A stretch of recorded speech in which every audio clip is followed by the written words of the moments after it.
Future సిటీలో land కొనాలని ఆలోచిస్తున్నారా? అయితే వెంటనే మాకు కాల్ చేసి పూర్తి వివరాలు తెలుసుకోండి.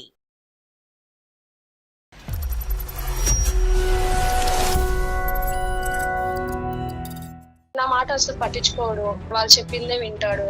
డ్రింక్ తాగితే అసలు నోరు కూడా తిరగదు, గలీజ్ గా మాట్లాడతాడు. కాల్ చేసి పిలవగా నేను వెళ్ళిపోతుండే, ఎవరు చేసిరంటే కూడా చెప్పకపోతుండే. పెద్ద పెద్ద బిల్డింగ్స్ కట్టుకొని వాళ్ళు ఉన్నారు, ఈయనేమో రెంటింగ్ లో ఇంకెన్ని రోజులు ఉంటామని నేను సంలాన్స్తుంటే కూడా విన్నాడు. నమస్కారం కిరణ్ గారు. కాలే ఎక్స్పెక్ట్ చేయలేదు సార్. మీరు ఎలా ఎక్స్పెక్ట్ చేస్తారులేండి? ఈ లేట్ నైట్స్ రావటం ఏంటి, తాగటం ఏంటి, తాగి వచ్చినటువంటి మిమ్మల్ని ఆవిడ ప్రశ్నిస్తే కనుక ఆవిడ మీద అరవటం ఏంటి, కొట్టడం ఏంటి? నేను తాగి రోడ్ల మీద వెళ్ళి పొరలట్లేదు సార్. జనరల్ నాలెడ్జ్ అంటే బయట ప్రపంచం తెలియదు సార్, ఆమె ఎక్కువ చదువుకోలేదు. ఆ అమ్మాయి పల్లెటూరు నుంచి వచ్చింది, తనకేమీ తెలియదు అంటున్నారు. మరి మీరు పట్టణంలో పెరుగుతున్నారు, నలుగురు మధ్య తిరుగుతున్నారు, మీరేం తెలివిగా ఆలోచిస్తున్నారు? ప్రతి విషయానికి అనుమాన పడుతుంది. ఆడపిల్లలతో మీకు ఫ్రెండ్షిప్లు ఏంటండి? ఈ రోజు ప్రపంచంలో ఆడ మగ తేడలేదు ఫ్రెండ్షిప్ కి.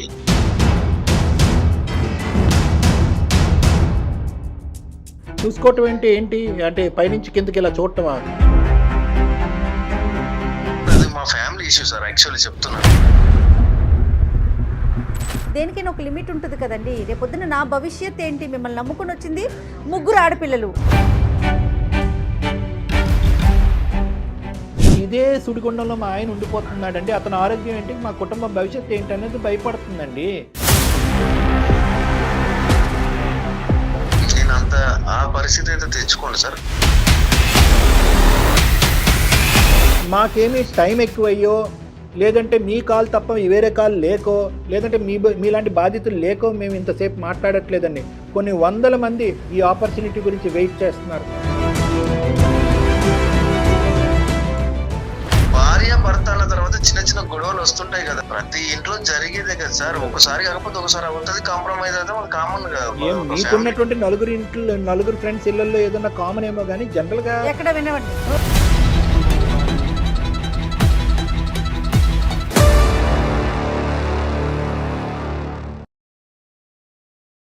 సుమన్ టీవీ ప్రెజెంట్స్ అందమైన జీవితం కార్యక్రమానికి స్వాగతం. నమస్తే కళ్యాణ్. నమస్తే జయ గారు. కోమలి అనే ఒక ఆవిడ మనకి మెయిల్ చేశారండి. కోమలి చాలా పెద్ద మెయిల్ పెట్టింది కళ్యాణ్ గారు. మొత్తం చూసాను నేను కూడా. సో పూర్తి డీటెయిల్స్ మనం ఆవిడతోనే మాట్లాడదాం. తప్పకుండా మేడం.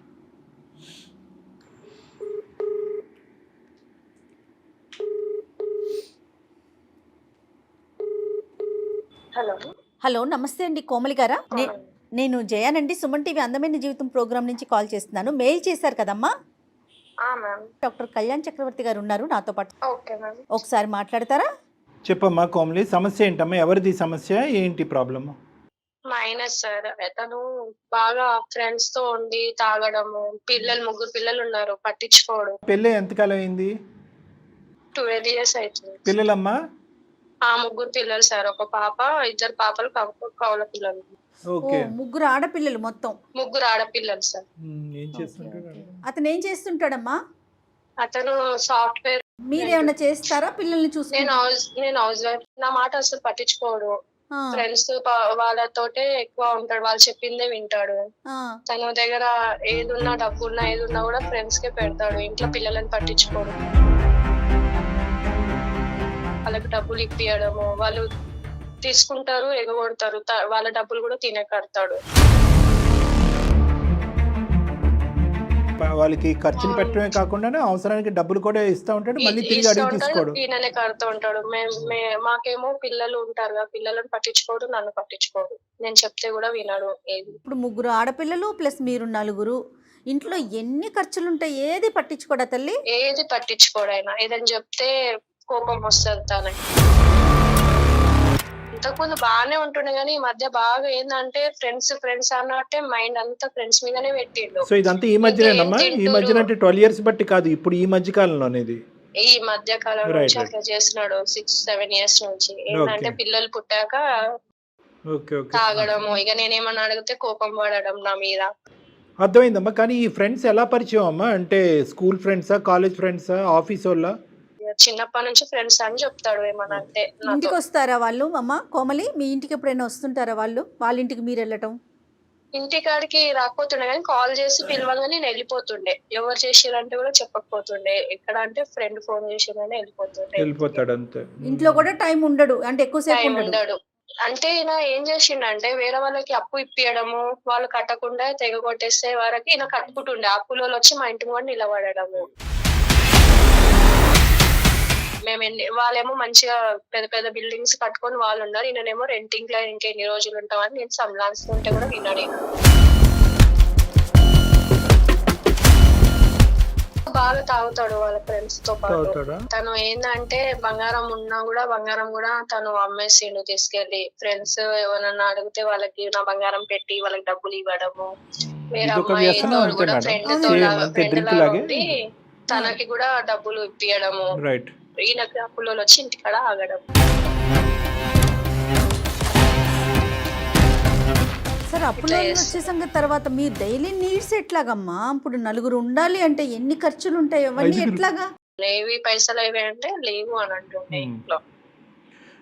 వాళ్ళవి కట్టినా వీళ్ళవి కట్టినా అన్నట్టు. ఈ ఫ్రెండ్స్, ఈ ఖర్చులు, ఈ డబ్బులు ఇవన్నీ కాకుండా మిగతా అన్ని అంశాల్లో మంచి భర్తేనమ్మా? అంటే మంచి భర్త, తండ్రా? అంటే ప్రేమగా చూసుకోవటం కానీ, మీకు ఏదైనా కష్టం వచ్చినా, ఏదైనా హెల్త్ బాగాలేకపోయినా? ఇంతకు ముందు బాగానే ఉన్నాయి, ఈ మధ్య అసలు పట్టించుకోవడమే లేదు తను. ఎవరికైనా డబ్బులు ఇచ్చినావా అంటే వీళ్ళకి లేడీస్ వాళ్ళ ఫ్రెండ్స్ ఉంటారు ఆడపిల్లలు, వాళ్ళకి ఇచ్చేస్తాడు డబ్బులు. వాళ్ళకి ఎందుకు ఇచ్చినావు అంటే నువ్వు ఎవరివి అని అంటుండే నన్ను. నువ్వు వెళ్ళిపో, నువ్వు ఎవరిని అంటున్నావు ఆ మాట అని నన్ను రివర్స్ గా తిట్టడం. నేను వెళ్ళిపోతాను, నేను చనిపోతాను, ఉండు నువ్వే ఉండు, నాకు పిల్లలని తీసుకుని వెళ్ళిపోతా అంటే కొట్టడానికి వస్తుండే నా మీదకి. కొట్టడానికి వచ్చేవాడమ్మా, కొట్టేవాడా? కొట్టడానికి వచ్చేవాడు. Okay okay. డ్రింక్ తాగితే అసలు నోరు కూడా తిరగదు, గలీజ్ గలీజ్ గా మాట్లాడతాడు. అమ్మ, ఇప్పుడు ఇవన్నీ జరుగుతున్నాయి కదా, మరి ఇప్పటి వరకు ఎందుకు భరించి ఉంటున్నావు? తల్లిదండ్రులు ఎవరైనా కొద్దిగా ఇతనితో మాట్లాడి ప్రవర్తన మార్చే ప్రయత్నం చేశారా? ఎవరన్నా బాగా చెప్పిరు మమ్మీ వాళ్ళు కూడా. బాగా చెప్తే కూడా వాళ్ళు చెప్పిన వాళ్ళ ముందు బాగానే ఓకే అంటాడు, మళ్ళీ ఇంటికి వచ్చినాక అవే కథలు చేస్తాడు. అంటే మాకు చేయడానికి కారణం ఏంటమ్మా? మేము ఏ విధంగా నీకు సహాయపడగలం? తనకి నేను ఉండి భార్య పిల్లలను చూస్తా అంటే ఓకే, లేదంటే నేను వెళ్ళిపోతా అని చెప్పాను. ఓ, ఆల్రెడీ చెప్పారు మీరు. అంటే నేను వెళ్ళిపోతాను, ఇది నేను భరించలేను అని చెప్పడం ఇది ఫస్ట్ టైం? ఇంతకు ముందు కూడా ఫస్ట్ టైమా? ఓకే. అయితే ఏమంటాడు? పిల్లలను వదిలి వెళ్ళిపో అంటున్నాడు. మారకపోతే మీరు ఏం చేద్దాం అనుకుంటున్నారు నెక్స్ట్ స్టెప్? నా అంతలో నేను పిల్లలను చూసుకొని నేను ఉందామని. సో ఇంకా ఏకంగా రిలేషన్షిప్ కట్ చేసుకోవాలనుకుంటున్నారు? అదే, ఫ్రెండ్స్ ని వదలాలి, అలవాట్లు తగ్గాలి, ప్రవర్తన మారాలి. ఓకే ఓకే, సరేనమ్మా. అంటే జయ గారు ఏం చేద్దాం మరి ఒకసారి అతనితో ఏమైనా మాట్లాడదాం అంటారా? మీరేమంటారు డాక్టర్? Okay okay, sure. అంటే మళ్ళీ అతను ఎలా ఫీల్ అవుతాడో అసలే. ఈ టైంలో తాగి, అమ్మా ఏ టైంలో తాగుతాడమ్మా? నైట్ టైం తాగుతాడు సార్. పిల్లలు చిన్నగా ఉన్నారు సార్, ఒక పాప ఫస్ట్ సెకండ్ పిల్లలు కమల పిల్లలు ఉన్నారు. వెరీ బ్యాడ్ అమ్మా, చాలా రాంగ్ ఇన్ఫ్లుయెన్స్ ఉంటుంది పిల్లల మీద. ఇది చాలా బ్యాడ్ ఇన్ఫ్లుయెన్స్ పడుతుంది. కనీసం నాకు పట్టించుకోకుండా పిల్లల కన్నా పట్టించుకోవాలి కదా సార్. లోకంలో అందరి చేత మంచి అనిపించుకోవాలి, ఇంట్లో కుటుంబ సభ్యుల చేత చీ అనిపించుకోవటం ఏంటి? పిల్లలకి కనీసం స్కూల్ కాడ వదిలిరా అంటే కూడా నాకు టైం లేదు, నాకు పోయేది అనుకుంటా వెళ్ళిపోతూ ఉంటాడు. ఏ విషయానికి మీకు సపోర్ట్ లేడు? ఏ విషయానికి సపోర్ట్ ఉండడు. ఎప్పుడో ఒకసారి వదిలేసి వచ్చి నువ్వే పోయిరాపో అని మళ్ళా నన్నే తిడతాడు అనమాట. ఏం చదువుకున్నావమ్మా నువ్వు? Inter ma'am. అమ్మ, ఒకప్పుడు ఈ అబ్బాయి మనం మాట్లాడి ఏమైనా సముదాయించి, చూడమ్మా, తాగుడు అనేది వ్యసనం అయితే వదిలేయచ్చు, అంటే తీసేయచ్చు, నిర్మూలించవచ్చు. ఇంకోటి ఏదైనా వ్యసనం ఉందంటే నిర్మూలించవచ్చు. మీ భర్తకి రకరకాల ఫ్రెండ్స్, మగాళ్ళు ఉన్నారు, ఆడవాళ్ళు ఉన్నారు, తాగుడు ఉంది, తాగుడు వచ్చి తాగి ఇంటికొచ్చి 3 పిల్లలు ఉన్నటువంటి బాధ్యత, అందులో 3 ఆడపిల్లలు ఉన్నటువంటి బాధ్యత కూడా లేకుండా అతను, అంటే నేను అందాక అన్నాను, ఈ డబ్బులు ఈ ఫ్రెండ్స్ కాకుండా ఏదైనా ఒక్క మంచి గుణం ఉందా తల్లి అంటే కనుక అన్నిటికీ 0 మార్కులు వేసాం. మరి ఇన్ని అంశాల్లో ఒక వ్యక్తి మారుతాడా అనేటటువంటిది మేము కూడా ఇక్కడ కూర్చొని, మేము దేవుళ్ళు కాదు, మేమే మాయలు మంత్రాలు చేయలేం. 12 సంవత్సరాల పాటు ఓపిక పట్టి 3 ఆడపిల్లల కంటే అదే ఒక ట్రీట్మెంట్. అతనికి చెప్తున్నాను, మనిషికి బాధ్యత భయం ఈ రెండు ఉంటే ఏ ట్రీట్మెంట్ అక్కర్లేదు. ఇతనికి బాధ్యత లేదు, భవిష్యత్తు మీద భయము లేదు, డబ్బుల దగ్గర ఫస్ట్ జాగ్రత్త. బాగానే చెప్పినట్టు విన్నాడు సార్. మళ్ళా మధ్యలో ఏమైందేమో, తనకి ముందు బాగానే ఇంట్లో అది ఇది తెచ్చిస్తుండే చూస్తుండే, ఇక తర్వాత మధ్యలో ఫ్రెండ్స్ బాగా ఎక్కువ అయ్యేసరికి ఇక పట్టించుకోకుండా అయిపోయింది. అట్లా ఉంటారా డాక్టర్ గారు? ఇదంతా ఒక గ్రూప్ డైనమిజం మేడం. అంటే ఎలా ఉంటుంది అంటే కనుక చైన్ రియాక్షన్. చాలా సందర్భాల్లో మనం చూస్తూ ఉంటాం, ఇంటికి మందు తీసుకొచ్చి తాగేవాడిని ట్రీట్మెంట్ చేయటం చాలా ఈజీ. ఎక్కడికో వెళ్ళి 10 మందితో తాగినప్పుడు ఏమవుతుందంటే మనం కౌన్సిలింగ్ చేసి నాన్న ఇది కాదు ఇది తప్పు అంటే కనుక వాడు డబుల్ కౌన్సిలింగ్ చేస్తారు. 2-3 ఉంటారు అక్కడ, వాళ్ళు కౌన్సిలింగ్ చేస్తారు. వీళ్ళు కాన్స్టెంట్గా ఏంటంటే ఈ సోషల్ డైనమిక్స్ అంటే ఈ నలుగురు ఉండేటటువంటిది ఒక ఫ్యామిలీ కింద అయిపోతుంది. ఈ ఫ్యామిలీ సెకండరీ అయిపోతుంది. 600 అయినా 106 అయినా కూడా ఆ కుటుంబాన్ని కాపాడటానికి ట్రై చేస్తాడు, ఆ సో కాల్డ్ పెగ్గు కుటుంబాన్ని. ఈ కుటుంబం మర్చిపోతాడు. వాళ్ళు డబ్బులు అంటే డబ్బులు ఇస్తాడు, సినిమా కంటే సినిమాకి వెళ్తాడు, మందు పోయారా నువ్వు ఖర్చు పెట్టుకోరా అంటే ఖర్చు పెడతాడు. వాళ్ళే సర్వస్వం, వాళ్ళే జీవితం అయిపోతుంది. ఎందుకంటే అతనికి ఇక్కడ ఉన్నటువంటి ఈ ఈక్వేషన్, నా భార్య నా పిల్లలు, ఇది టేక్ ఇట్ ఫర్ గ్రాంటెడ్. తాలిబట్టు కట్టేసాం, 3 ఆడపిల్లలు కనేసాం, వీళ్ళు ఎక్కడ పోతారు? అక్కడ డైనమిక్స్ పోతే కనుక ఫ్రెండ్షిప్ పోతుంది. పెగ్గేయటానికి పక్కన ఫ్రెండ్ ఉండడు. ఈ సిచ్యువేషన్ నువ్వు అనుకున్నంత మాకు ఈమెయిల్ పెట్టినంత అంత ఈజీ కాదమ్మా దీన్ని రెక్టిఫై చేయటం. ప్లాన్ బి అనేటటువంటిది కూడా నువ్వు పెద్దవాళ్ళతో కూర్చొని నువ్వు ఆలోచించుకోవాల్సినటువంటి అవసరం ఉంది. అంటే మేము మా వంతు ప్రయత్నం చేస్తాం, మాట్లాడతాం, అతను కనువిప్పు కలిగించే విధంగా మనం ట్రై చేద్దాం, లేదంటే కౌన్సిలింగ్కో లేదంటే రీహాబిలిటేషన్ యూనిట్కో పంపించేద్దాం, లేదంటే పెద్దవాళ్ళతో కూర్చుని నెక్స్ట్ స్టెప్ ఏంటి అని ఆలోచించుకోవాల్సిన కేసు అని నేను ముందస్తునే నీకు చెప్తున్నాను. జర మీరే చూసి దయచేసి మార్చండి సార్. సరేనమ్మా, సరే. తనకు కూడా అర్థం కావట్లేదు ఈరోజు. చూడండి ఇప్పుడు అందు గురించి మనం ఏమంటామంటే అమ్మ ఫైనాన్షియల్గా మీ కాళ్ళ మీద మీరు నిలబడండి, ఒకసారి ఆచితూచి అడిగేయండి. ఒక వ్యక్తిత్వం కరెక్ట్ కాకపోతే లైన్గా అదే పనిగా పిల్లల్ని కనకండి, బాధ్యతలు పెరుగుతాయి, బరువు పెరుగుతుంది. ఈరోజు మనం ఇంత ఈజీగా చెప్పేసాం కానీ ఎక్కడికి వెళ్ళి బతుకుతుందో ఆ 3 పిల్లల్ని తీసుకుని ఇంటర్మీడియట్ చదువుకున్నటువంటి ఒక ఆడపిల్ల. కానీ డాక్టర్ గారు ఇలా కాంప్రమైజ్ అయ్యి ఎంతమంది ఉంటున్నారనండి, ఏం చేయలేని పరిస్థితి, బయటికి రాలేరు, పిల్లల్ని ఏం చేయాలి, అందుకని చెప్పి నలిగిపోతూ జీవితాల్ని ఇది కర్పూర హారతిలాగా చేసేసుకుంటూ అలాగే భరిస్తున్న వాళ్ళు ఎంతో మందిని చూస్తాం. అలా ఒకసారి అతనితో మాట్లాడదాం, అసలు అతను ఎలా రియాక్ట్ అవుతాడో మాట్లాడాలంటేనే అనిపిస్తోంది. బట్ తప్పదు కాబట్టి మన దాకా వచ్చారు, మాట్లాడదాం. సరే అమ్మ, నువ్వు మాకు నంబర్ అన్న ఇయ్యి, లేదంటే నువ్వు కాల్ అన్న కలిపి ఒకసారి మాట్లాడేలో తీసుకుందాం. సార్ మీరే చేయండి, మీరు మాట్లాడండి. అమ్మ నెంబర్ పంపించు, నేను కాల్ చేస్తాను ఒకసారి ఆయనకి. మేడమే కలుపుతారమ్మా, నువ్వు లైన్లో ఉండు, నెంబర్ పంపించు. ఓకే, ఒక్క నిమిషం లైన్లో ఉండమ్మా. ఏ పేరమ్మా ఆయన పేరు? కిరణ్.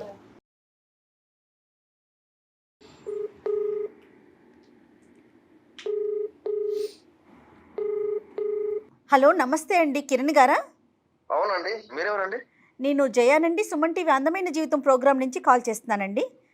నమస్తే అండి, థ్యాంక్ యూ సో మచ్. మీతో ఒక 5 minutes నాతో పాటు డాక్టర్ కళ్యాణ్ చక్రవర్తి గారు కూడా ఉన్నారు. ఓకే, మీరు మీ దగ్గర నుంచి కాల్. ఓకే, చెప్పండి మేడం. ఒక చిన్న ఇష్యూతో మీతో కాల్ చేశామండి, ఒకసారి డాక్టర్ గారు మాట్లాడతారండి. నమస్కారం కిరణ్ గారు. సార్ నమస్తే అండి. ఫ్రీగా ఉన్నారా? యా చెప్పండి సార్. ఒక 2 నిమిషాలు. షూర్ సార్, చెప్పండి సార్. ఇప్పుడు కోమలి గారు అంటే మీ శ్రీమతి 12 సంవత్సరాల పాటు మీ జీవిత భాగస్వామి చాలా విచారకరమైనటువంటి బాధాకరమైనటువంటి ఒక ఈమెయిల్ పంపించారు. చాలా ఒక 2 పేజీలు ఈమెయిల్ రాయటం జరిగింది. నిజంగా అంటే మీరు ఎక్స్పెక్ట్ చేయలేదా 2 పేజీలు ఉంటుందని? 12 సంవత్సరాల్లో మేము 10 పేజీలు ఉంటుంది అనుకున్నాం. అసలు మీకు ఆమె ఎందుకు కాల్ చేసింది? అసలు చెప్తా కాల్ ఎక్స్పెక్ట్ చేయలేదు సార్. మీరు ఎలా ఎక్స్పెక్ట్ చేస్తారులేండి, మేము ఎవరు. ఇప్పుడు మేము ఇక్కడ ఏంటంటే ఎంతో సమస్య ఉంటేనే మేము కొన్ని ఈమెయిల్స్లోంచి ఒక ఈమెయిల్ పిక్ చేసుకుని కాల్ చేయటం అనేది జరుగుతూ ఉంటుంది. ఆవిడ చెప్పుకున్నటువంటి బాధ ఏదైతే ఉందో అది తీవ్రత బట్టి మేము సెలెక్ట్ చేసుకున్నాం. అది చాలా వర్ణాతీతం అని మనం చెప్పుకోవాలి. ఆవిడ కాల్ చేయటం కూడా జరిగింది, ఆవిడతో డైరెక్ట్గా మాట్లాడాము. అంటే 12 సంవత్సరాల పాటు ఈ ప్రయాణంలో ఒక బయటికి వెళ్ళి సంపాదించేటటువంటి భర్తగానే ఒక లేబుల్ అయితే మిగిలింది, కానీ ఇంట్లో ఒక బాధ్యత తీసుకునేటటువంటి ఒక వ్యక్తిగా ఆవిడ ఇప్పటికొచ్చి మిమ్మల్ని చూడలేదంట. ఈ మధ్యకాలంలో ఇంకా ఎక్కువ స్నేహితులు, తిరుగుళ్ళు, తాగుళ్ళు తప్ప ఇంకొక ప్రపంచం తెలియనటువంటి మైకంలో నా భర్త ఉంటాడండి అని మెయిల్ చేశారు. అందులో మేమేమి 1 సైడెడ్గా వినాలి అని అనుకోవట్లేదు, 1 సైడెడ్గా డెసిషన్ తీసుకోవాలని అనుకోవట్లేదు. ఆవిడ ఎంత నమ్మకంగా మాకు మాట్లాడినా ఆవిడ చెప్పేటటువంటి మాటలో other side of the coin చూడవలసిన బాధ్యత కూడా మాకు ఉంది. కాబట్టి మీ యొక్క వర్జన్ ఏంటి అనేది తెలుసుకోవడానికి మా ప్రయత్నంలో మేము ఈ కాల్ చేయడం జరిగిందండి. ఆవిడ కాన్ఫరెన్స్లో ఉందా మేడం? ఉన్నారండి. సరే, ఇంకొక మాట కూడా చెప్తానండి. ఆవిడ మ్యూట్లో పెట్టి మీకు కాల్ కలపడం జరిగింది. కాన్ఫరెన్స్ కాల్ ఇది. ఆవిడ కూడా బ్యాక్గ్రౌండ్లో ఉన్నారు. మీరు ఏమన్నా ఆవిడని అడగాలి అని అనుకుంటే కనుక ఒకసారి అడగచ్చు, తర్వాత మనం ప్రొసీడ్ అవుదాం. ఆమె ఇంతకి మీతో ఏం చెప్పింది సార్? నాకు తెలియదు. ఏం లేదండి, ఒకటి సింపుల్. ఆవిడ చెప్పేటటువంటి దాంట్లో ముఖ్యంగా ఏంటంటే స్నేహితులు తప్ప మీకు ఇంకో ప్రపంచం లేదు. స్నేహితుల గురించి ఎంత దూరం వెళ్తారు, వీళ్ళ గురించి ఒక 1 సెంటీమీటర్ దూరం కూడా రారు. ఇంట్లో బరువు బాధ్యత అనేటటువంటిది మీకు లేదు. బయట స్నేహితులతో స్పెండ్ చేయటం, లేటుగా ఇంటికి రావటం, అక్కడే డబ్బులు ఖర్చు పెట్టడం, అవసరం ఉంటే ఎవరికైనా డబ్బులు ఇవ్వటం, ఎక్కడ పడితే అక్కడ సంతకాలు పెట్టడం, ఇక్కడ అక్కడ అప్పులు చేయటం, డ్రింక్ చేయటం, సుఖపడటం. ఇది ఆవిడ కంప్లైంట్ సారాంశం. సార్ నేను ఇల్లు చూసుకోవట్లేదు అని అబద్ధం సార్. నేను ఇంట్లో చూసుకోకపోతే ఆమె ఎట్లా సర్వే అవుతారు sir? Point to be noted. ఇంకొకటి, స్నేహితులు అంటున్నారు అంటే నాకు ఇప్పుడు ఆమెకి నాకు మ్యారేజ్ ఒక 12 years అవుతుంది. పిల్లలు ఉన్నారు. ఓకే, బిఫోర్ మ్యారేజ్ నాకు ఏంటి, చైల్డ్హుడ్ నుంచి నాకు ఉన్న దోస్తులంతా నా కోసం, నేను వాళ్ళ కోసం ఉన్నాను. నాకేం లేనప్పుడు వాళ్ళు ఉన్నారు సార్. నేను వాళ్ళ కష్టాల్లో ఉంటే చూడలేక నేను చేస్తున్నాను సార్. నేను ఇప్పుడు నేను సంపాదించుకుంటున్నా, డబ్బు ఏమైనా చేసుకుంటాను. ఆమెకి బాగా చూసుకోకపోతే కదా సార్ అడగాలి. చూసుకోవట్లేదు అనేది ఆవిడ ప్రాబ్లం అండి. చూసుకోవటం ఏంటి అంటే పైనుంచి కిందకి ఇలా చూడటమా? కాదుగా. మీరు బాధ్యత తీసుకుంటున్నారు, కష్టపడుతున్నారు, డబ్బులు సంపాదిస్తున్నారు. కానీ ఆవిడ ఈరోజు నిజంగా మీరు చూసుకుంటే, మనస్ఫూర్తిగా మీ బాధ్యత తీసుకుంటే, ఈరోజు మాకు ఆ చేటబారుడు ఈమెయిల్ పెట్టడానికి ఎందుకంటే ఊరికనే పని పాటు లేక ఎందుకు? మా ఫ్యామిలీ ఇష్యూ సార్. యాక్చువల్లీ కరెక్టే కాదనట్లేదు. అడుగుతారు. ఏంటంటే అది నా పర్సనల్ సార్. నేను నా ఫ్రెండ్స్ తో ఉంటారు, ఒకేషనల్ తాగుతాము. అట్లా నేను తాగబోతాను కాదు. నేను ఫ్యామిలీని చూసుకుని రోడ్డు మీద పడేయలేదు కదా సార్. నా ఇల్లు నేను చూసుకుంటున్నాను. నా ఫ్రెండ్స్, నేను దారిలో పోయేవారు ఎవరన్నా ఇబ్బందులు ఉంటేనే నేను చూడలేను. అలాంటిది నా ఫ్రెండ్స్ కష్టాల్లో ఉంటే వాళ్ళకి హెల్ప్ చేశాను సార్. ఇంకేమేం చెప్పిందో నాకు తెలియదు. వాళ్ళకి డబ్బులు ఇస్తాను, వాళ్ళనే పట్టించుకుంటాను అని చెప్పేసి అని అంటుంటారు. సరే పెద్దలు మీ అమ్మగారు నాన్నగారు చెప్పారు లేదో నాకు తెలియదు, కానీ ఇంటకెళ్ళి రచ్చగలవమన్నారండి. స్నేహితులు, సమాజం అనేటటువంటిది ఇంపార్టెంట్ కాదు అని అనట్లేదు. కష్టాల్లో ఉన్నటువంటి వాళ్ళకి సేవ చేయాలి, ఆదుకోవాలి, చేయూతనివ్వాలి, చెయ్యి అందించాలి అనేటటువంటి మాటకు మేము వ్యతిరేకలం కాదు. ఇక్కడ ఇంట్లో ఆవిడ బోరు నన్ను విలపిస్తూ, ఏమండి ఇంట్లో ₹1 మిగలట్లేదు, అప్పులు అయిపోతున్నాయి, ఇంటికి ఏది అంటే ఓకే, ఖర్చులకి, ఇల్లు రెంట్లకి, వాటి గురించి ఆవిడ ఏం కంప్లైంట్ చేయట్లేదు. కానీ మిగతా బాధ్యతలు అంటే ఇంట్లో ముగ్గురు ఆడపిల్లలు ఉన్నారు, వాళ్ళని చూసుకోవాల్సినటువంటి బాధ్యత తన మీద ఉంది. డబ్బులు ఇలా విచ్చలవిడిగా డబ్బులు ఇవ్వట్లేదా? మీకు అప్పులు లేవా? మీకు ఎవరు పడితే వాళ్ళు డబ్బులు ఇవ్వలేదా? మీకు మధ్యలో షూరిటీ ఉండట్లేదండి. నేను షూరిటీ ఉన్న మాట వాస్తవం సార్. నేను నా ఫ్రెండ్స్ వాళ్ళ కోసం నేను చేశాను. సో నాకు లేనప్పుడు ఎవరైతే చేశారో వాళ్ళ కోసం నేను చేస్తున్నాను. కష్టాల్లో ఉంటే నేను ఆదుకుంటున్నాను. కరెక్టేనండి. అమ్మాయి గోల్డ్ అంతా తీసుకెళ్లి చిన్నప్పుడు ఎప్పుడో మీ ఫ్రెండ్స్ మీకు హెల్ప్ చేశారని చెప్పి ఇప్పుడు మీరు హెల్ప్ చేయటం, దేనికైనా ఒక లిమిట్ ఉంటుంది కదండి. రేపొద్దున నా భవిష్యత్ ఏంటి, మిమ్మల్ని నమ్ముకుని వచ్చింది ముగ్గురు ఆడపిల్లలు. చూడలేను మేడం. ఏమండి ఇక్కడ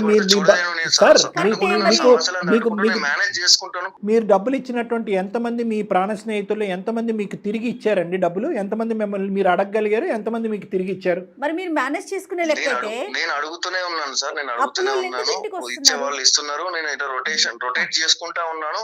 నా ఇబ్బందులు నేను పడుతున్నాను సార్. నా శాలరీ నేను చూసుకుంటున్నాను, నా లైఫ్ నేను చూసుకుంటున్నాను సార్. ఇక్కడ నా అనే పదం లేదు కదా సార్. ఇది ఇప్పుడు ఇదంతా ఒక కుటుంబానికి సంబంధించింది. మీరు సఫర్ అవుతే కనుక, ఈ ఫ్యామిలీ సఫర్ అవుతే కనుక, ఫ్యామిలీ నాదే కదా సార్. నేను ఆ ఫ్యామిలీలో మీ వైఫ్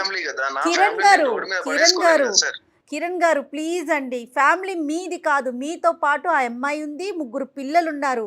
మీకు ఒక నొప్పి వస్తే ఆ నొప్పి ఆ అమ్మాయికి కూడా, మీకు ఒక సంతోషం కలిగితే ఆ సంతోషం తనకి కూడా. ఎట్ ద సేమ్ టైం తనకి సంతోషం వచ్చినా బాధ వచ్చినా ఆ బాధ సంతోషం రెండు ఇద్దరం షేర్ చేసుకోవటానికే కదండి వైఫ్ అండ్ హస్బెండ్. మీరు చేసేటటువంటి తప్పు అని మేము అనట్లేదు, కానీ ఆలోచించి చేయండి, ఆలోచనతో అడుగేయండి అని అంటున్నాం. ఇక్కడ 2 అంశాలు. ఒకటి, ఈ డబ్బులు ఇవ్వటాలు, ఈ షూరిటీ సంతకాలు పెట్టాలు మీరు మీ నోటు వెంటే మీరు చెప్పారు. ఆ అమ్మాయి మాకేం చెప్పటం కాదు. ఇక్కడి నుంచి అక్కడి నుంచి ఇక్కడ మొత్తం రొటేషన్ చేస్తూ ఉంటానండి. నా బాధలు ఏదో నేను పడతాను కదా, వాళ్ళకైతే తిండి పెడుతున్నాను కదా, ఇల్లు పెడుతున్నాను కదా అంటే ఇది మీరు క్రాస్ సెక్షనల్గా చూస్తున్నారు. ఈరోజు రేపట్లో ఆ అమ్మాయి ఇంట్లో ఉండి ఆ ముగ్గురు ఆడపిల్లలను చూస్తూ దీర్ఘకాలికంగా చూస్తుంది.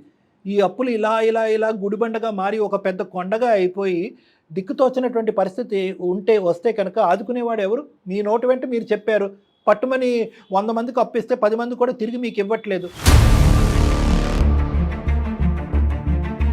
ఈ విషయం అయితే కరెక్టే సార్. కాకపోతే ఏంటంటే నాకు ఈ రోజు కాకపోతే రేపు రిటర్న్ వస్తాయి అనే నమ్మకంతో నాకు ఇప్పుడున్న నేను ఇవ్వగలిగే స్థితిలో ఉన్నాను కాబట్టి నేను ఇస్తున్నాను సార్, వాళ్ళకి సహాయం చేస్తున్నాను. మళ్ళీ నాకు అది అంతకు మించి రిటర్న్ కాదండి, ఇచ్చేటటువంటి పొజిషన్లో ఉన్నారు. రేపొద్దున మీరు అడిగేటటువంటి పొజిషన్లోకి వెళ్ళారే అనుకుందాం, దురదృష్టం కొద్దీ ఇచ్చేవాడు ఒక్కడైనా ఉంటాడండి ఈ 10 మందిలో? అది మీ భార్య ఆలోచించేది. ఇస్తారా? మీరు మీకు ఇస్తే చాలు సార్. ఈ మొండి వైఖరి వదిలేసేయండి సార్ ప్లీజ్. మేమేం మీ స్నేహితులను వదిలేమనట్లేదు. మీరేమో వచ్చి మీ స్నేహితులు వచ్చి చేయి చాచినా కూడా అరే పోండ్రా అనేటటువంటి మాట మిమ్మల్ని అనట్లేదు. సరే, కాసేపు దీన్ని పక్కన పెడదాం. ఈ లేట్ నైట్స్ రావటం ఏంటి, తాగటం ఏంటి, తాగి వచ్చినటువంటి మిమ్మల్ని ఆవిడ ప్రశ్నిస్తే కనుక ఆవిడ మీద అరవటం ఏంటి, కొట్టడం ఏంటి, ఈ అలవాట్లు ఏంటి సార్? మరి దీన్ని ఏమంటారు సార్? తాగడము అంటే నేను తాగి రోడ్ల మీద వెళ్ళి బొరలట్లేదు సార్. వద్దులేండి, అంత ఎక్స్ట్రీమ్ గురించి మేము మాట్లాడట్లేదు. లేదు సార్, నేను ఉండే టెన్షన్స్ నాకుండే పరిషన్స్ ఉంటాయి కాబట్టి నేను కొంచెం ఆ బాధల్ని తట్టుకోవడం కోసమో, మర్చిపోవడం కోసమో, రిలాక్సేషన్ కోసమో నేను ఫ్రెండ్స్ తో కలిసి తాగడం అది కామన్ గా జరిగేదే కదా సార్ బయట ప్రపంచంలో. ఆమెను కొట్టట్లేదు, ఆమెను ఎప్పుడైనా కొట్టానని నేను అసలు ఏనాడు కొట్టలేదు, బాగానే చూసుకుంటాను.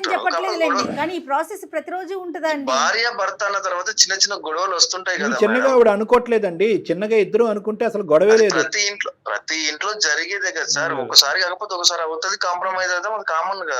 మీకున్నటువంటి నలుగురు ఫ్రెండ్స్ ఇళ్లలో ఏదన్నా కామన్ ఏమో కానీ జనరల్ గా ఇంత రెస్పాన్సిబిలిటీ ఉండాలండి. ఇప్పుడు మీరు మార్నింగ్ లెగాలి, మీ హెల్త్ మీరు చూసుకోవాలి, ప్రతిరోజు ఇదే పనిగా ఉంటే కనుక ఎలా పరిస్థితి ఏంటి, దానికి అయ్యేటటువంటి ఖర్చు ఏంటి, వాళ్ళకు కూడా మీరే ఖర్చు పెడతారంట. అది కూడా నిజమేనా?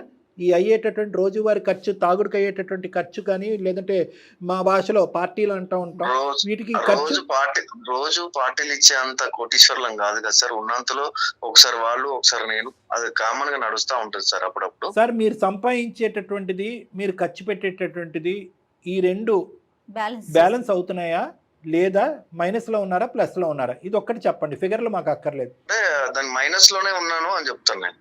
సో ఈ మైనస్లు ఎలాగా, ఈ భారాన్ని ఎలాగ మీరు క్లియర్ చేయాలి అని అనుకుంటున్నారు? చిన్న వయసు, ఇప్పుడిప్పుడే సంపాదన స్టార్ట్ అయ్యింది, ఏదో ₹1 సేవ్ చేసుకుంటే అది మీకు మీ పిల్లల యొక్క అదృష్టం అని మనం అనుకోవాలి. ఈ మైనస్ని ఎలా క్లియర్ చేద్దాం అనుకున్నారు? అసలు ముందు చూపు ఉందా? ముందు ఆలోచించగలుగుతున్నారా మీరు? నేనైతే మాత్రం మీరు ఎంత తప్పుగా అనుకున్నా కూడా తాగుబోతు అనే మాట నేను వాడిని, కానీ చాలా వరకు మీరు ఆ స్ట్రీమ్లో కొట్టుకుపోతున్నారు. తొందరలోనే ఆ పదాన్ని వాడేటటువంటి అవసరం పడుతుందేమో అని నాకు అనిపిస్తుందండి. ఆ పరిస్థితి అయితే తెచ్చుకోండి సార్. సార్, మీ కాన్ఫిడెన్స్ మీకు ఉండొచ్చు, దయచేసి బ్రేక్స్ వేయండి, రూట్ మార్చుకోండి అని చెప్పి మేము రిక్వెస్ట్ చేస్తున్నాం. ఎందుకు అంటే కనుక ఇక్కడ మీకు కనిపించినటువంటి ఒక పరిస్థితిని మేము ముందుగానే ఊహించుకోగలం. మా అనుభవం వల్ల కానీ, మా సీనియారిటీ వల్ల కానీ మేము ఊహించుకునేటటువంటి కెపాసిటీ మాకుంది. ఎందుకంటే మీ ఆవిడ ఈరోజు మాట్లాడలేకపోతుంది, కానీ బ్యాక్గ్రౌండ్లో భయంతో ఆవిడని లాస్ట్లో మాట్లాడిపిస్తాము. కానీ ఆవిడ పెట్టినటువంటి ప్రతి మాటకి ఒక మీనింగ్ ఉందండి, ఒక అర్థం ఉంది. ఆ అర్థం ప్రస్తుతానికి ఇప్పుడు జరిగేటటువంటి అంశం కాకపోయినా ఫ్యూచర్లో ఖచ్చితంగా ఆ పరిస్థితి రావచ్చు అనేటటువంటి దానికి ఆ అమ్మాయి చెప్పేటటువంటి మాటలో ఒక మీనింగ్ ఉంది. సార్, ఆవిడ ఇంట్లో ఉంటుంది కాబట్టి ఆమెకి జనరల్ నాలెడ్జ్ అంటే బయట ప్రపంచం తెలియదు సార్. ఆమె ఎక్కువ చదువుకోలేదు, ఆవిడకి తక్కువ తెలుసు, అతివృష్టి అనావృష్టి, మీకు ఎక్కువ తెలిసిపోయింది. కానీ జీవితాన్ని చూస్తుంది కదండి, ప్రతి ఒక్కటి చదువుతోనే అవదండి. 3 ఆడపిల్లల్ని పెట్టుకొని తనకు మీరు ఏదో తూతూ మంత్రంగా నేను చూస్తున్నానని తినడానికి తిండి వేసుకోవడానికి బట్టలు ఇస్తే సరిపోతుందా అండి? మేడం, ప్రతి విషయానికి అనుమాన పడుతుంది మేడం. అనుమాన పడుతుందంటే మీరు అలా క్రియేట్ చేయట్లేదు. ఆడపిల్లలతో మీకు ఫ్రెండ్షిప్లు ఏంటండి, డబ్బులు ఇవ్వటం ఏంటండి, ఇవన్నీ నిజాలు కాదా? పోనీ అమ్మాయి అబద్ధం చెప్తోందా? మేడం, ఈ రోజు ప్రపంచంలో ఆడ మగ తేడాలేదు ఫ్రెండ్షిప్ కి. నేను తప్పు చేశానని మీకు ఏమైనా చెప్పింది? ఫ్రెండ్షిప్ వరకు మేమేమి అది తప్పని మేము కూడా అనట్లేదండి, కానీ అది నెక్స్ట్ క్రాస్ అయితేనే తప్పు. అంటే ఆవిడ ఎక్కడ మీ క్యారెక్టర్ గురించి ఏం చెప్పలేదు. మళ్ళీ ఇంకో కొత్త కిరణ్ గారు ఆ ఉద్దేశం ఆవిడకి లేదు, ఆలోచన లేదు. కానీ ఏంటంటే ఇంకా ఈ ఆడ మగ అనేటటువంటి అనుమానం కూడా లేదు ఆవిడకి. భేదాభిప్రాయాలు లేకుండా విచ్చలవిడిగా జోబులోని డబ్బులు తీర్చడం, లెక్కపత్రం లేకుండా ఖర్చు పెట్టడం, లెక్కపత్రం లేకుండా అప్పులు ఇచ్చేయటం, మళ్ళీ ఆ అప్పులు తీర్చుకోవటం, ఇదే సుడిగుండంలో మా ఆయన ఉండిపోతున్నాడండి. అతని ఆరోగ్యం ఏంటి, మా కుటుంబ భవిష్యత్తు ఏంటి అనేది భయపడుతుందండి. అంతకు మించి ఆవిడ ఏం చెప్పట్లే. హెల్త్ ఏదన్నా అటు ఇటు అయింది, లేదా ఉద్యోగం ఏదన్నా అటు, అప్పుడు ఏంటి పరిస్థితి? ఎవరు వచ్చి మిమ్మల్ని ఆదుకుంటారు? అన్ని రోజులు ఒకేలా ఉండవు కిరణ్ గారు, అన్ని రోజులు ఒకేలా ఉండవు. మీరు నేను ఈ రోజుల్లో అన్ని కష్టకాలం, ఎక్కడ పడితే అక్కడ రిసెషన్, ఎవరికి కూడా ఉద్యోగం అనేటటువంటి గ్యారంటీ లేదు. మల్టిపుల్ సంఖ్యలో అందరికీ ఉద్యోగాలు పోయేటటువంటి పరిస్థితి వస్తుంది. సాఫ్ట్వేర్ లో ఉన్నారు, ఆయనకి తెలియదేముంది కళ్యాణ్ గారు. ₹1 ఈ రోజు వెనకేసుకుంటే కనుక రేపొద్దున ఆడపిల్లల భవిష్యత్తు నిలబెడుతుంది. నేనేమంటున్నానంటే మీరు చేసేటటువంటివి అన్నీ చేయండి, కానీ ఆ పిల్లలకి, వాళ్ళ భవిష్యత్తుకి, వాళ్ళ ఫ్యూచర్కి నష్టం రాకుండా, కష్టం రాకుండా ₹1 సేవ్ చేసి మిగిలిన మొత్తాన్ని మీ యొక్క సంతోషానికి కానీ, సుఖానికి కానీ మీరు వాడుకోండి. అందులో ఎటువంటి తప్పు లేదు. అసలు ఒక హెల్త్ పాలసీ ఉందండి మీకు కిరణ్ గారు? ఏమన్నా సేవ్ చేస్తున్నారా? సేవింగ్ కానీ, సెక్యూరిటీ కానీ, ఇన్సూరెన్స్ కానీ, వాళ్ళకి ఇన్సూరెన్స్ కానీ ఏమన్నా ఉన్నాయా? లేదు మేడం. మరి ఏమండి మీరు, ఆ అమ్మాయి పల్లెటూరు నుంచి వచ్చింది, తనకేమీ తెలియదు అంటున్నారు. మరి మీరు పట్టణంలో పెరుగుతున్నారు, నలుగురు మధ్య తిరుగుతున్నారు, మీరేం తెలివిగా ఆలోచిస్తున్నారు? ఇందాక డాక్టర్ గారితో మాట్లాడుతూ తనేం చెప్తా ఉందంటే, కోమలి, నా పిల్లల్ని తీసుకొని, నా 3 పిల్లల్ని తీసుకొని నేను వెళ్ళిపోతా, నా కాయ కష్టం ఏదో నేను పడి నాకున్నంతలో నా పిల్లల్ని పెంచుకుంటాను అంటోంది. నేను వెళ్ళమని చెప్పట్లేదు మేడం, మీరు వెళ్ళమనట్లా, తనే వెళ్ళిపోతానంటోంది. ఏమండి మీరు ఆ పరిస్థితి తీసుకొస్తున్నారండి. ఆ భవిష్యత్తులో అటువంటి అడుగేసేటటువంటి పరిస్థితిని తీసుకొస్తున్నారు. అక్కడ మీరేంటంటే నేను ఇంటికి ఎంతో కొంత డబ్బులు తీసుకొస్తున్నాను, ఏ రోజుకి ఆ రోజు గడిచిపోతుంది అని అనుకుంటున్నారు. లోకజ్ఞానం ఆ అమ్మాయికి లేదు అని అనుకుంటున్నారు, కానీ భవిష్యత్తు గురించి మీకు జ్ఞానం లేదేమో అని మాకు అనిపిస్తుంది. భవిష్యత్తు గురించి మీకు ఆలోచన లేదేమో అని అనిపిస్తుంది. ఆల్రెడీ మైనస్లోకి వెళ్ళిపోయారు మీరు అప్పులతో. ఓకే, డ్రింక్ అనేటటువంటిది ప్రతిరోజు కాకపోయినా వారానికి 4-5 సార్లు అవుతుంది, ఖర్చు అవుతుంది, ఆరోగ్యం చెడిపోతుంది. ఉద్యోగం ఉంటుందో ఓడదో తెలీదు. ఒకప్పుడు ఓడితే కనుక సెక్యూరిటీగా మీ దగ్గర దమిడి లేదు. ఈరోజు పిల్లల ఆరోగ్య పరిస్థితి గబుక్కని ఏమైనా డిట్యూరేట్ అవుతాయి కనుక, చేయి చాచితే కనుక డబ్బులు ఇచ్చే ఒక్క నాదుడు లేడు మీకు. ఈ రిస్క్ ఫ్యాక్టర్స్ ఏం మీకు కనిపించట్లేదా? ఇప్పటికీ కూడా ఆవిడకి లోక జ్ఞానం, సామాజిక జ్ఞానం, ఇంగితం లేదు అని అనుకుంటారా? ఉత్తుత్తు భయాలు ఆవిడవి. మాకే కనిపిస్తుంది సినిమాలాగా. ఆవిడ చెప్పిన దాన్ని బట్టి మేము సినిమా ఊహించుకోవట్లేదండి. మీ మాటల్లోనే మీరు చెప్పారు. మైనస్ అన్నారు, డ్రింక్ అన్నారు, అప్పులు ఇస్తా అన్నారు, సెక్యూరిటీల కింద నిలబడతానన్నారు, అన్నీ మీరే చెప్పారు. సో కాబట్టి ఏంటంటే ఒక్క నిమిషం మీరు దయచేసి వెనక్కి తగ్గి ఆలోచించండి. ఇంటి పరిస్థితి ఈరోజు కాకపోయినా రేపటి రోజు క్వశ్చన్ మార్క్ కింద మారబోతుంది. మాకేమి టైం ఎక్కువయ్యో, లేదంటే మీ కాల్ తప్ప వేరే కాల్ లేకో, లేదంటే మీలాంటి బాధితులు లేకో మేము ఇంతసేపు మాట్లాడట్లేదండి. కొన్ని 100 మంది ఈ ఆపర్చునిటీ గురించి వెయిట్ చేస్తున్నారు. ఆ ఆపర్చునిటీలో నిజంగా, స్వచ్ఛంగా, నిజాయితీగా కనిపించినటువంటి ఒక కష్టాన్ని మేము పికప్ చేసుకుని ఈరోజు మీకు ఫోన్ చేయడం జరుగుతుంది. మా యొక్క ప్రయత్నాన్ని కూడా దయచేసి విలువనిచ్చి అర్థం చేసుకోండి. అది ముఖ్యంగా మీకున్న 3 ఆడపిల్లలు ప్లస్ మీ భార్య, 4 మిమ్మల్ని నమ్ముకుని ఉన్నారండి. ప్రాక్టికల్గా ఆలోచించండి please. Is a sensible person madam. నేను I'm proud of this person. ఎందుకంటే నేను ఒక మాట అంటున్నాను. ఈరోజు ఇందాక నేను ఆ అమ్మాయితో కిరణ్ గారి కాల్ కలిపే ముందు నాకు కంప్లీట్గా డిఫరెంట్ ఇంప్రెషన్ ఉంది. But is a sensible. ఇందాక నేను అన్నాను కదా మేడం, ఇది ఒక ఉప్పెన, ఒక తెలియనటువంటి ఒక కెరటం లాంటిది. ఈ కెరటంలో ఏంటంటే ఒక లేబుల్ అనేటటువంటిది కిరణ్ గారు ప్రపంచానికి ఇసిరేశారు. అరే కష్టం వస్తే కిరణ్ నన్ను స్మరించుకోరా, హెల్ప్ చేసేస్తాడు అనేటటువంటి ఒక లేబుల్ స్నేహితుల మధ్యన ఇలాంటి వాళ్ళు ఉంటారు మేడం. ఫాల్స్ ప్రెస్టేజ్ కాదు మేడం, వాళ్ళు ఒక గ్యారంటీ అనమాట, ఒక ఏటీఎం బ్యాంక్ లాగా అయిపోతారు అనమాట. ఇప్పుడు కిరణ్కి ఎలాంటి ఒక థ్రెషోల్డ్, ఒక గీత గీసేసుకుంటే ఉంటే ఎక్స్ అనేవాడికి ఇచ్చాను, వై అనేవాడికి ఇవ్వకపోతే కనుక మన గురించి చెడు ప్రచారం జరిగిపోద్దేమో. ఎప్పుడు కూడా దానవీర సూర కర్ణలాగా నేను ఏదోటి ఇవ్వటమే తప్ప లేదు అని చెప్పి మాత్రం నేను చెప్పకూడదు ఆ నేముని కాపాడుకోవాలి. కష్టాలు వచ్చినప్పుడు కిరణ్ గాడి తలుపు తడితే కనుక కిరణ్ గాడి ఎంతన్నా ఎక్కడి నుంచన్నా తల తాకట్టు పెట్టుకున్న తీసుకొస్తాడనే లేబుల్ కాపాడుకునేటటువంటి ప్రయత్నం కిరణ్ కొట్టుకుపోతున్నాడు. ఈ కెరటానికి బ్రేక్ పడాలి. ఇది ఒక తెలియనటువంటి ఒక ఇన్ఫెక్షన్ లాంటిది. అతను ఆ నేమ్ కాపాడుకునేటటువంటి ప్రయత్నంలో ఇక్కడ కుటుంబం మునిగిపోతున్నా కూడా అతనికి అర్థం కానటువంటి పరిస్థితి. ఎంత డేంజర్ కదా డాక్టర్ గారు, చాలా డేంజర్ మేడం. తను నిజంగా ఎక్స్ప్రెస్ చేయలేకపోతుంది, కానీ మెయిల్ మీరు చూసారుగా. అవును మేడం, ఎంత తీవ్రంగా, ఎంత బాధతో పెట్టిందంటే. అమ్మ కోమలి, వింటున్నావా తల్లి? వింటున్నాము. మరి చెప్పమ్మా, నీ బాధ ఇప్పుడైనా ఎక్స్ప్రెస్ చేయదల్లి. ఒక 2 మాటల్లో చెప్పమ్మా. నువ్వు అడగంది అమ్మ కూడా అన్నం పెట్టదమ్మా. నువ్వు నీ బాధ ఏంటి అనేది టైపింగ్ లో చూపెట్టిన స్పీడ్ ఇక్కడ మాటల్లో చూపెట్టకపోతే ఎవరికి అర్థం అవుతుంది? ఇది మా బాధ, మా గోడ, ఇది మేము ఎలా విలపించుకుంటాం. నేను ఇలా బాధపడుతున్నానని చెప్పి అతనికి అర్థమే. అతనికి నీ మాటలన్నీ, నీ ఈమెయిల్లో రాసినవన్నీ విడమర్చి చెప్పేటప్పటికి అవును సార్ నిజమే అని అట్లీస్ట్ ఒక 2 మాటలు అన్నాడు మీ ఆయన ఫోన్ పెట్టేయకుండా. మరి ఇదే నువ్వు విలపించుకుని నువ్వు మాట్లాడుకుంటే ఈ 12 సంవత్సరాల్లో ఈ కథ ఎప్పుడో కంచికి చేరుండేది. ఆయనకి చెప్తూనే ఉంటా సార్, ఏమ్మా? తను వినలేడు. వినలేడు. నువ్వు ఎత్తుక్కుని అటకమేయించి ఒకటి బీరువాలోంచి 2 మాటలు తీయి, అతను వింటాడు. నీ బాధ, నీ కడుపులో ఉన్న బాధ, అతనికి బాధ్యత లేదు, భయం లేదు అని ఇంతకాలం కొట్టుకుపోయాడు అని చెప్పి కుటుంబం, పిల్లలు అంటే ప్రేమ లేదని కాదు. స్టార్టింగ్లో నువ్వు చెప్పిన వర్జన్ వింటే కనుక అమ్మో ఇతను అన్ని రకాల అలవాట్లు ఉన్న మనిషి, ఇతను మార్చలేము, ఒకప్పుడు ఇతను వీలు కాకపోతే ఇంకో స్టెప్ తీసుకోమ్మా అంది. అతను ఈజ్ ఎ సెన్సిబుల్ పర్సన్. ఒకసారి కిరణ్ గారు సార్ థ్యాంక్ యూ అండి నిజంగా. ఎందుకంటే ఈరోజు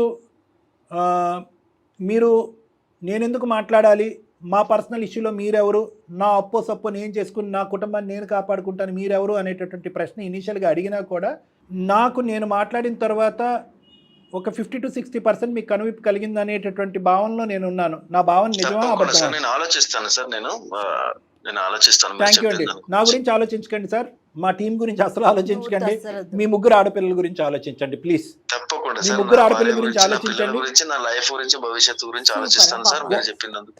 ఒక్కసారి మీరు మీ శ్రీమతి గారు ఒక్కసారి నా క్లినిక్కి రండి, లేదంటే 1-2 సార్లు రండి, ఒకసారి మళ్ళీ కూర్చుందాం, మాట్లాడుకుందాం.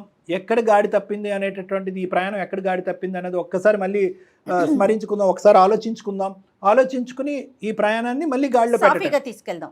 ఇట్స్ జస్ట్ తప్పకుండా సార్, పట్టాలు తప్పినటువంటి ఈ ప్రయాణాన్ని మళ్ళీ పట్టాల మీద పెడితే కనుక సాఫీగా ముందుకెళ్ళిపోతుంది. ఎందుకంటే నేను ఈరోజు మాట్లాడుతున్నటువంటి అతి పెద్ద అదృష్టం ఏంటంటే 2 మంచి మనుషులతో మాట్లాడుతున్నాను, ఎవరు చెడ్డవాళ్ళు లేరు ఇక్కడ.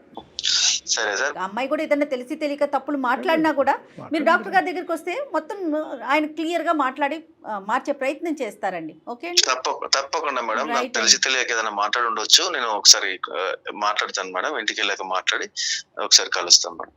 రైట్, ఓకే అమ్మా. కోమలి ఓకేనా? Okay ma'am.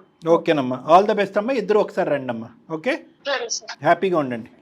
Okay sir, thank you. తను బాధలో ఉండి చెప్పలేకపోతుందా, లేకపోతే అతను లైన్ లో ఉన్నాడు అని అంటే తను ఎక్స్ప్రెసివ్ కాదంటారా? ద థింగ్ ఈజ్ ఏంటంటే ఎక్స్ప్రెసివ్ కాదు ఒకటి మేడం, తనకి మాటలు అనేటటువంటి తక్కువ తెలుసు, రైటింగ్ టైపింగ్ అనేది బాగా చేస్తుంది. ఏ అడుగు వేస్తే కనుక ఏ విధంగా అయిపోతుంది అనేటటువంటి ఒక భయం. ఎందుకంటే తను ఒక మాట అనాలన్నా, ఒక పని చేయాలన్నా ఆ ముగ్గురు ఆడపిల్లలు అలా కళ్ళ ముందు అడుగుతారు. కరెక్ట్ కళ్యాణ్ గారు. రేపొద్దున తను తీసుకునేటటువంటి స్టెప్ ఏంటి కోమలి, ఇలాంటి పిచ్చి పని చేసావని ఎవరన్నా అంటారనే భయంతో ఆ అమ్మాయిని నీళ్లు మింగుతూ భయపడుతూనే మాట్లాడుతున్నారు. ఇప్పుడు నా పిల్లల్ని నేను ఎలా బతికించుకోవాలి? ఇది నిజంగా ఆడపిల్లలందరికీ ఈ ఎపిసోడ్ ఒక ఆలోచింప చేసే విధంగా ఉండాలి. చూడండి, తమ కాళ్ళ మీద తను నిలబడక లేకపోయేసరికి అదే ఆ అమ్మాయి చదువుకొని ఉద్యోగం చేస్తా ఉంటే ఎవరు మాట్లాడతారు? గట్టిగా మాట్లాడేది, ఏంట్రా నువ్వు చేసేదని నిలదీసేదేమో బహుశా. ఇప్పుడు ఎటు వెళ్ళాలో తెలియక కనీసం మన దాకా వచ్చి మళ్ళీ చెప్పుకోలేకపోతుంది. డెఫినెట్గా అండి, ఆడపిల్లలందరూ ఆలోచించాలి. దయచేసి తల్లిదండ్రులు కూడా పిల్లల్ని చదివించండి, మంచి ఉద్యోగాలు వచ్చే వరకు వాళ్ళని ఎంకరేజ్ చేయండి. రైట్ కళ్యాణ్ గారు, వాళ్ళు వస్తారు డెఫినెట్ గా మీ దగ్గరికి, ఒకసారి మాట్లాడండి. కౌన్సిలింగ్ కావాలి. అవునండి, నమస్తే.